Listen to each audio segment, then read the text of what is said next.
Hello সবাইকে, আমার YouTube চ্যানেলে সবাইকে অনেক স্বাগতম। তো আজকে শেয়ার করব পটলের একটা অসাধারণ রেসিপি, যেটাকে পটলের মালাইকারিও বলা যেতে পারে।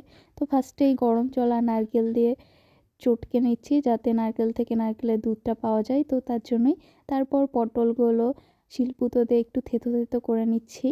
আর তারপর ওই থেতো করা পটলগুলো ভেজে নিচ্ছি পরিমাণ মতো লবণ হলুদ দিয়ে। আর এর জন্য যে মশলাটা তৈরি করেছি সেটা হচ্ছে জিরে আর শুকনো লঙ্কা দিয়ে একটা পেস্ট বানিয়েছি।